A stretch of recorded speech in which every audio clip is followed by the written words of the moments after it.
Hi, everybody. My name is Abraham, and I'm your big brother in recovery, coming back to you with another educational video. Hopefully, those of you who, if this is your first time on the channel, we ask you to do one thing for us. Listen to what we have to say first. Make your decision after the fact if you want to subscribe, and if so, do so at that time. Don't believe nothing I say, first of all. But one thing I'm going to do, I'm not going to give you my opinion. Everything I'm going to say is going to come from the big book of Alcoholics Anonymous. Because you didn't tune in to this channel to get my opinion. Because I don't want to hear your opinion. Opinions are like garbage cans. Everybody's got one. But if we follow the plan outlined in the book, you too can recover. My name is Abraham again. I'm a sober person offering newcomer suggestions on recovery. And if, like I said, if this is your first time on the channel, welcome. After the fact, subscribe, share it with your friends.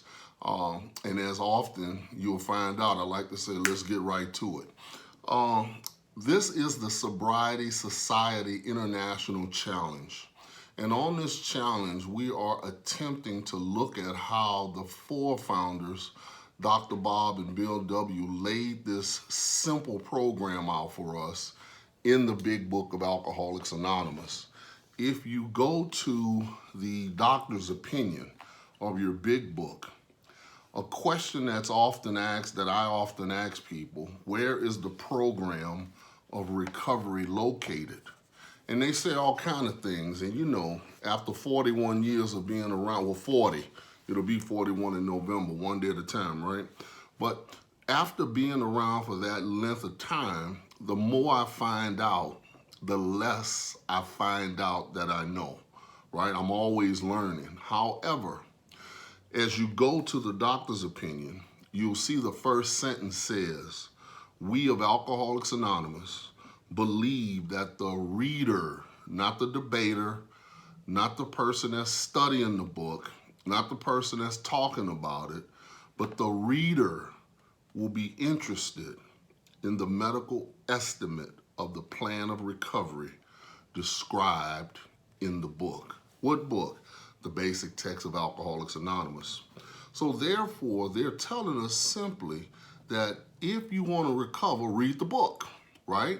Page 29 says, further on, clear-cut directions are showing how we recovered. Who are those that recovered? The more than 100 men and women. They told you the first sentence and forward to the first edition. We are more than 100, we are Alcoholics Anonymous, more than 100 men and women who have recovered ED from a seemingly hopeless state of mind and body.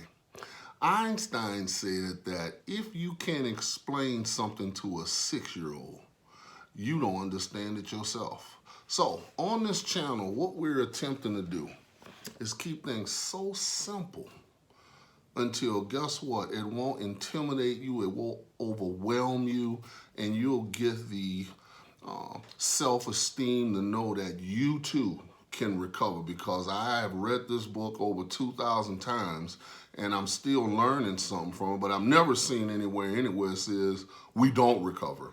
So guess what? I can't listen to what people say, because what if they never read the book where the program of recovery is located? Now, if you have just got on this particular channel, you know we have just concluded step 1. You can go back and look at it.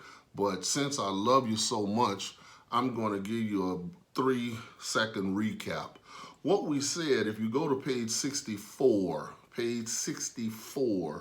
of your big book, and you look at the 3rd paragraph, and I believe it is line 3 through 6, it tells us, for we have been not only mentally and physically ill, oh, there's the illness, right? Because we found out what alcoholism was on page 44, the 1st paragraph. It is an illness which only a spiritual experience will conquer. Your big book dictionary says destroy. That's what the word conquer means. But it says we have been spiritually sick. So that tells me my illness is mental and physical. Why? Because it just told me.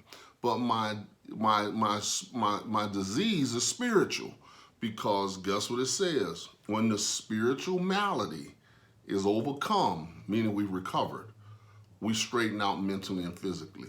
So that's the whole recovery process in one sentence.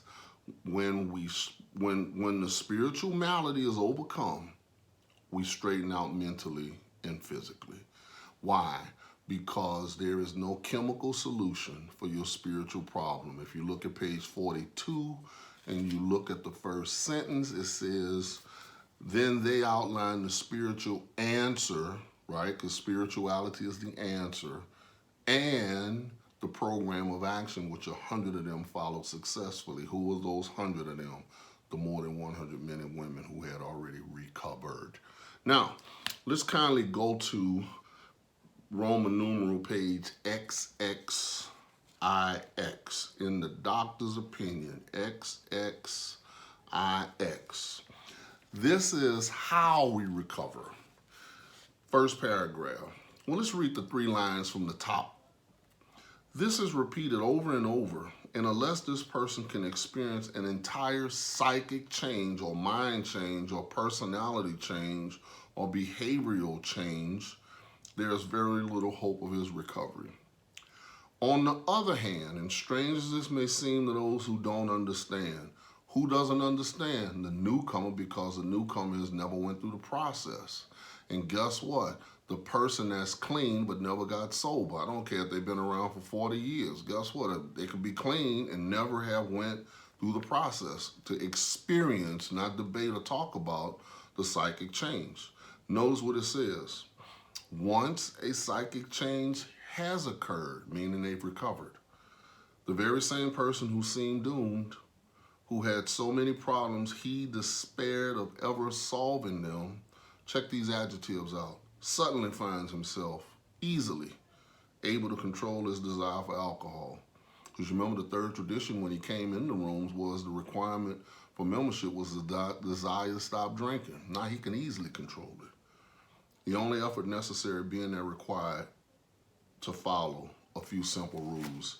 And we said that the few simple rules were found on page 98. Page 98. Let's look at it. Page 98, second paragraph. And then we'll jump into step 2.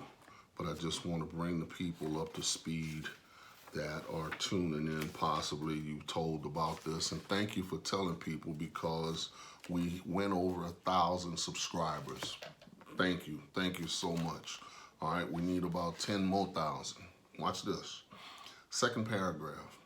Burn the idea into the conscious. Why? Because I'm no longer controlled by my subconscious, but now my conscious, I'm 100% aware of every man that he can get well. You can't say that in a meeting because they tell you never get well, so they just violated the message of hope.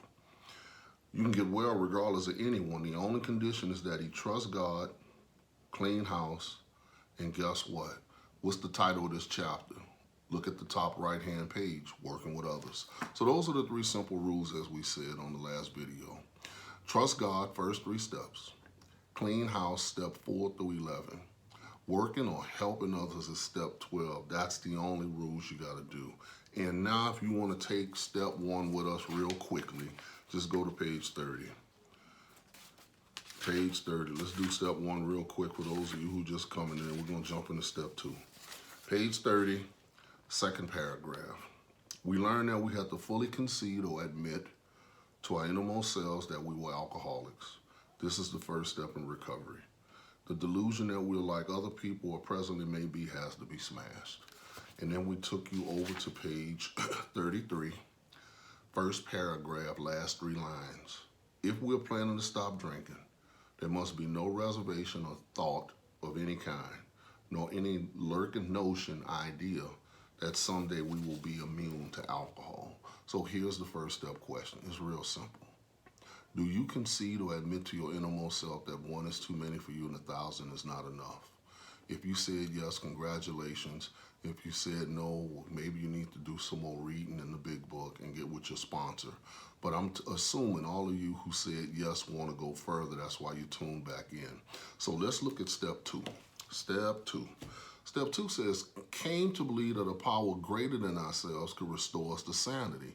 Why? Because our problem was we had a power less in step 1, right? So therefore, our solution is we need a power greater. That's step 2, a power greater than who? Than us. So step 2's principle is hope, because you remember step 1's principle was honesty, because all a person has to do step 1 is be honest with themselves. You remember how it works? When you don't be honest with yourself, you got to be honest with you first. And honesty, the definition is a fairness and straightforwardness of conduct, adherence to facts. So the definition for hope is to expect with desire something on which hopes are centered. So now we're looking at step 2 because it gives us hope. As a matter of fact, our message of hope, AA's message of hope, is found on page 17. Page 17. And let's look at the last paragraph. The tremendous fact for every one of us is that we have discovered a common solution. We have a way out on which we can absolutely agree and upon which we can join in brotherly and harmonious action. This is the great news this book carries to those who suffer from alcoholism. So if that doesn't give you hope, I don't know what else does. So if someone is coming to you that is not bringing you hope, maybe they haven't recovered, right? So now we want to look at some things in the big book, because this is our big book step 2 overview. Like we did step 1 overview, and the next video will be step 2 digging deep, and following that will be step 2 digging deeper. All right, so let's do the overview.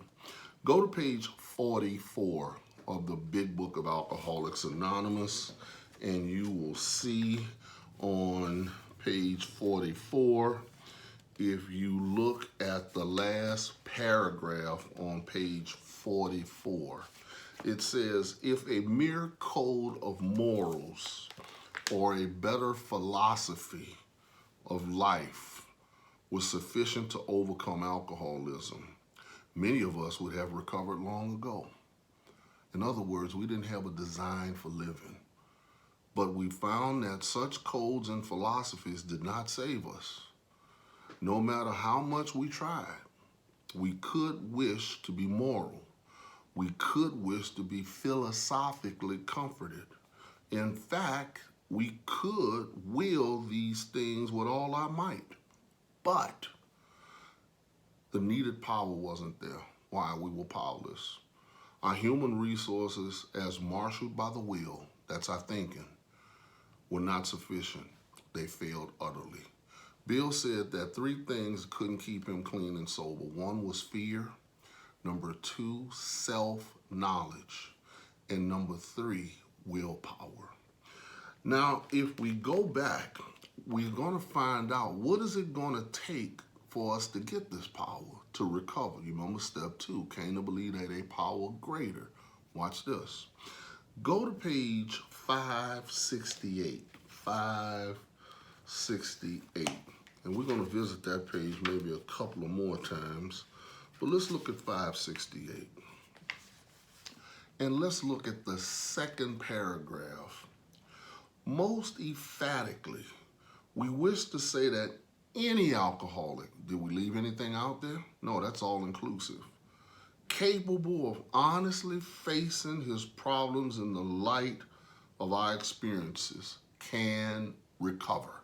Wow, that's a mouthful. Sound like you just did the prerequisite for that in step 1, if you were honest.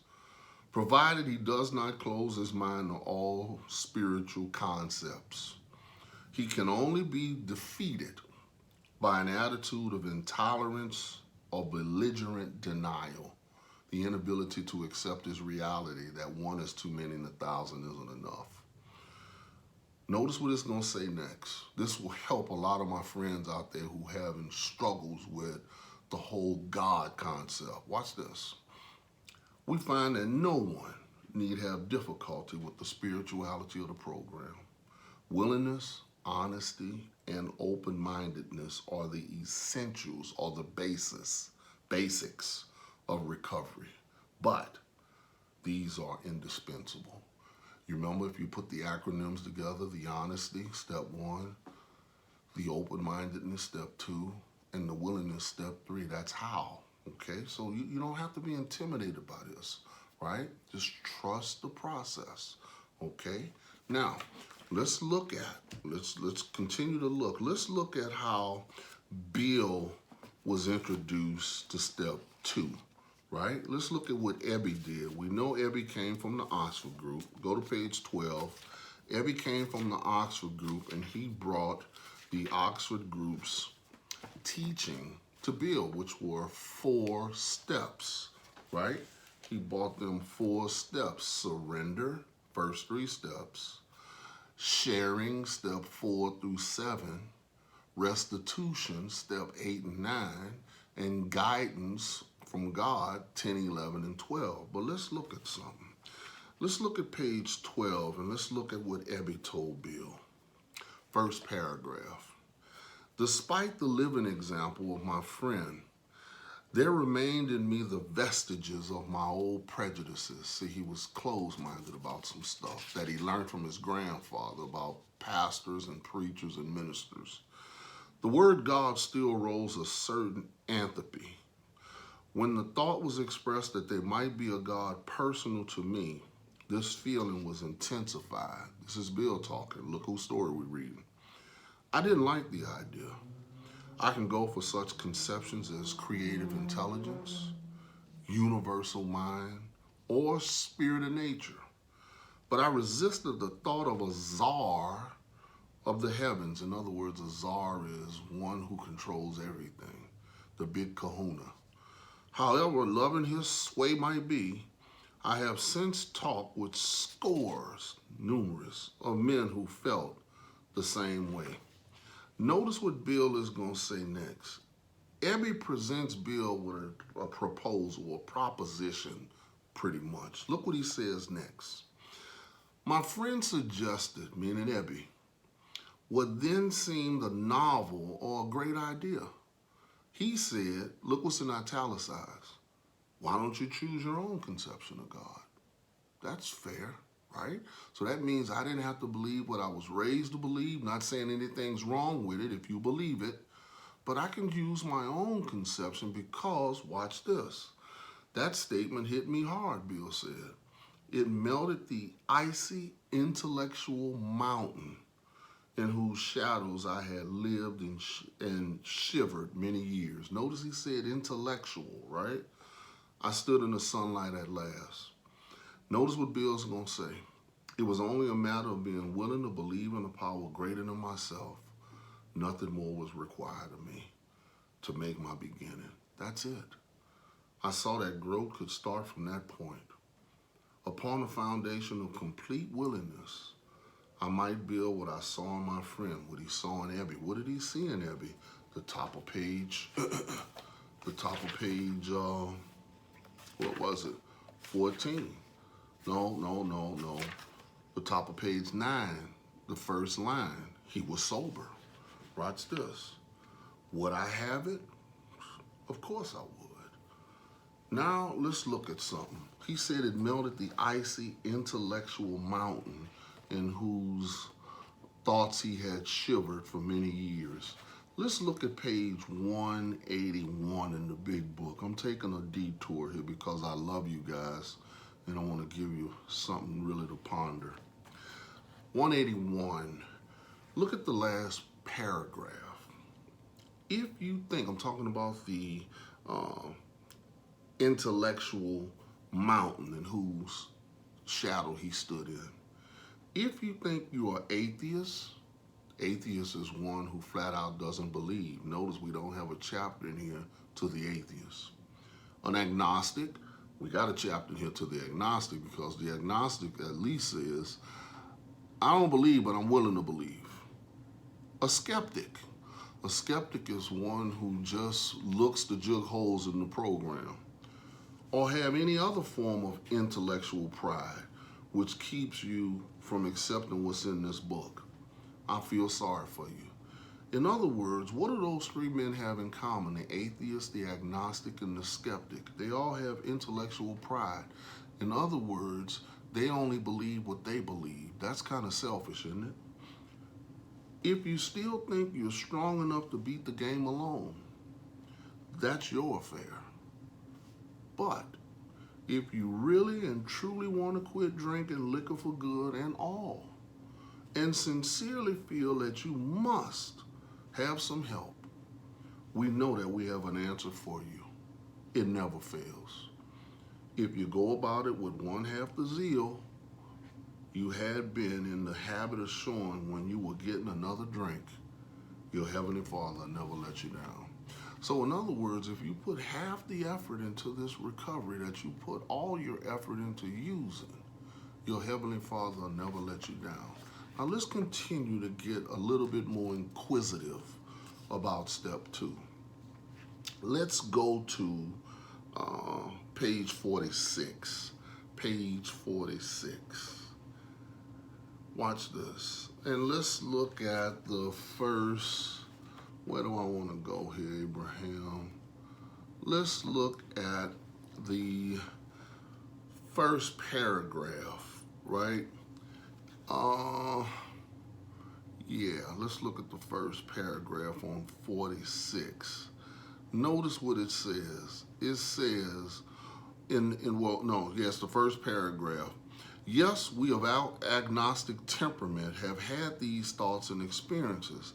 Let us make haste to reassure you. We found that as soon as we were able to lay aside prejudice, our closed-mindedness, and express even a willingness to believe in a power greater than ourselves, we commenced to get results, even though it was impossible for any of us to fully define or comprehend that power which is God. In other words, the big book says we can't define God. It's beyond our comprehension because we are finite. F-I-N-I-T-E means we have a limit. But God is infinite, meaning all powerful, meaning you find them now half measures avail you nothing. So where our capacity to reason ends is pretty much where his begins, because think about it. The creator had to exist before the created. So if that be the case, let's keep looking at what the big book talks about step 2. Now go to page 47. 47. And let's look at the first paragraph, the top of the book. When therefore we speak to you of God, we mean your own conception of God, not Abraham's, not what anybody else told you, but like Bill's sponsor, Evie told him, what's his conception? This applies too to other spiritual expressions which you find in this book. Notice this, do not let any prejudice you may have against spiritual terms deter you from honestly asking yourself what they mean to you. That's all that matters here, right? At the start, this was all we needed to commence spiritual growth, to effect our first conscious relation with God as we understood him. Afterwards, we found ourselves accepting many things which then seem entirely out of reach or far-fetched. That was growth. But if we wish to grow, we had to begin somewhere. In other words, we need a point of origin, and step 2 is that. So we used our own conception, however limited it was. So sometimes, guess what? We need to take just launch out, just take a chance, right? Because you did say you was willing to go to any lengths to get free. Well, don't let step 2 bother you, because I'm going to show you how simple it is. We're going to take it on this video. Now, let's go to page 48. Come on, work with me. Go to page 48, right? Because you said you were teachable. Now, let's look at,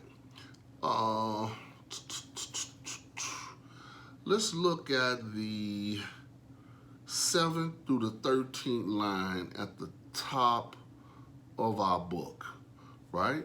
Let's look at the 7th line from the top of page 48. 1, 2, 3, 4, 5, 6, 7. And we're going to read all the way to the end of that paragraph. Faced with alcoholic destruction, we soon became as open-minded on spiritual matters as we had tried to be on other questions. In this respect, alcohol was a great persuader. It finally beat us into a state of reasonableness. You know, Mike Tyson said everybody got a plan till they get hit in the mouth. Sometimes this was a tedious process. We hope no one else will be prejudiced for as long as some of us were. We're no longer, right? Because we've recovered. But we've been there. Now notice what the book says on page 60. Watch this, something just came to mind. Page 60, 65, on the top of page 65. Watch this. We were burned up. In other words, you see it? Second line on top of 65. We were burned up because alcohol ruined us, right? But there is, what did we say the second principle is? There's hope for your hopeless situation. Now let's continue to go. Let's go to page 52. Page 52. Page 52. All right, now we're on 52. Now let's look at the third paragraph on 52. And look what it says.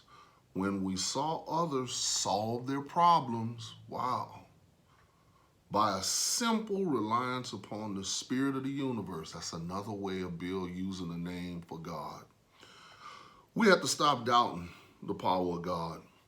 Our ideas did not work, but the God idea did. That's just going against the grain right there, right? So once again, we need to make a decision. Let's go to page 53. Page 53. Let's look at the second paragraph. When we became alcoholics, crushed by a self-imposed crisis, because you know what our problem is? Self. We could not postpone or evade. We had to fearlessly face the proposition that either God is everything or else he's nothing. God either is or he isn't. What was your choice going to be? You know, my good friend Bernie Mac would often say, who you with? So guess what? You got to figure out at this point who you with, right? So let's keep looking. Let me give you some more content here. Go to page 45. Page 45. 45. Look at the first paragraph. Lack of power. That was our dilemma. That word means problem. So how can a person in a meeting announce themselves as an alcoholic and then they say they're powerless, but they like to think they higher power for being here? How can you be powerless with a higher power? I get coming in here without one, but you've been here for a substantial amount of time and you're conveying to the newcomer that they still powerless. No, we get power in this program. Notice what it says. We have to find a power which we could live. You know, we get a design for living. And it had to be a power greater than ourselves. That's what step 2 says, right? Came to believe that a power greater than ourselves could restore us to sanity. So if that be true, at some point you must have been sane. But guess what? When did you go insane? You remember what our big book says? When you tried to play God. Watch this. I believe it is on page 62. Then I'm going to come back here, right? I'm going to come back here. Page 62, last paragraph, first sentence. This is the how and why of it. First of all, we had to quit playing God. It didn't work. So when I stop playing God is when I start to come back to sanity, because it's either self-will or God's will. It's nothing in between. Now back to 45. Obviously, but where and how were we to find this power? You know, that's a powerful question to ask in a topic and discussion meeting, because you know everybody gonna holler the first 3 steps, and then somebody might say from the window to the wall. But guess what? This would be a nice question to ask. But where and how were we to find this power? Well, guess what? The big book tells us on page 55 where to find the power. That's not a deep question. Page 55. First, second paragraph. Second, third, and fourth, if you wish. Actually, we're fooling ourselves. Watch this. Here's where. For deep down in every man, woman, and child is the fundamental idea of God. In other words, basic. It may be obscured by calamity. Look those words up. By pomp, by worship of other things, but in some form or other is there. For faith and the power greater than ourselves, right? And a miraculous demonstration of that power in human lives, or as facts as old as man himself. So this is nothing new. We finally saw that faith in some kind of God was a part of our makeup, just as much as the feeling we had for a friend. Sometimes we have to search fearlessly. Sound like step 4. But he was there. He was as much a fact as we were. Who's he? Capital H-E, God. We found the great reality. That's another way Bill described God. Deep down within us, look, they're saying it again, where to find it. In the last analysis, it was only there that he may be found. It was so with us. In other words, you have to look inside for the source instead of going outside of you for the resource. We can only clear the ground a bit if our testimony helps sweep away prejudice, enables you to think honestly, encourage you to search diligently within yourself, see, we're covering some work, then, if you wish, you can join us on the broad highway with this attitude or way of thinking. You cannot fail. The consciousness of your belief is sure to come to you. So let's look at page 28. A couple of more places I want to take it, just giving you an overview, because I know some of y'all, you're telling me out there you're zoomed out, right? Tired of putting people on mute and hearing drug-a-logs. 28, second paragraph. We in our turn sought the same escape with all the desperation of drowning men. You remember Bill talked about how he felt in that morass of self-pity? Quicksand was stretching around him in all directions. He met his match. Alcohol had been his master. He was drowning in alcoholism. What seemed at first a flimsy reed has proved to be the loving and powerful hand of God. A new life has been given us, or if you prefer, this is key, look at this, a design for living that really works.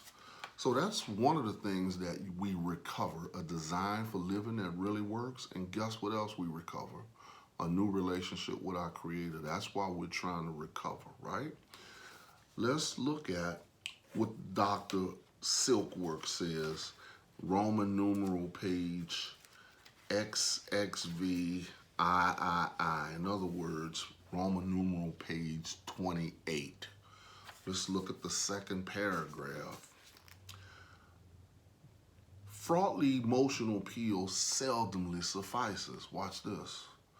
The message which can interest and hold these alcohol people must have depth and weight. Not drug-a-logs, not all this foolishness you're hearing out here, right? Notice what it says. In nearly all cases, their ideals must, no suggestion, be grounded in a power greater than themselves if they are to recreate their lives. Wow, you could recreate your life if you do what's suggested in this program. 2 more places and we're going to take step 2. Page 57. Page 57. Page 57. Let's see, page 57. All right, are you ready? Let's look at the second and third paragraph. Even so, has God restored us all to our right minds. To this man, the revelation was sudden. Some of us grow into it more slowly, but he has come to all who have honestly sought him. When we draw near to him, meaning God, he discloses himself to us. So guess what? I want to show you one more thing and I want to conclude. The last sentence on page 567 going into 568. With few exceptions, our members find that they have tapped an unsuspected inner, not outer, inner resource, which they presently identify with their own conception of a power greater than themselves. So now for all of those of you who are ready to take step 2, it is as simple as this, right? Go to page 47. Look at the second paragraph. We need to ask ourselves but one short question, period. What? Look at the question. Do I now believe? Maybe you don't. But notice what it says. Or, not and, or am I even willing to believe? Believe what? In God? Did they say that? Look what they said. That there's a power greater than yourself. Maybe this person says, I believe. Guess what? You just did step 2. Maybe this person over here said, man, no, I don't believe, Abraham. Guess what my question to you is? What do you believe? Do you believe the program of Alcoholics Anonymous works? Oh, absolutely, I believe that. Boom, you just did step 2. How about this? I believe in karma. What's that? What comes around goes around. Just did step 2, right? So look, don't make this more complicated than it is. Look what it says. As soon as a man can say that he does believe or is willing to believe, we emphatically assure him that he's on his way. It has been repeatedly proven among us that upon this simple cornerstone, the question is the cornerstone, a wonderfully effective spiritual structure can be built. Look at the asterisk, and you go back there and look at what they're saying. So in other words, if you know anything about a cornerstone, you ask a builder, you can't build without it. So look, the question is simple. Do you believe, or are you willing to believe that there's a power greater than yourself? If you said yes, congratulations, you just did step 2. If you are on the fence about it, stick with us. I'll be doing what is called step 2, digging deep, okay? Just stick with me. All of those of you who has got us to over 1,000, continue to tell your friends about it. And if I've gained your trust by giving you depth and weight on this video, please subscribe, send it to your friends, and help us help 1 million people recover from addiction. This is your big brother Abraham coming back to you, telling you, look, hang in there and always stay tuned until the miracle happens, because guess what? It is the will of God concerning you. Talk to you next time. Bye.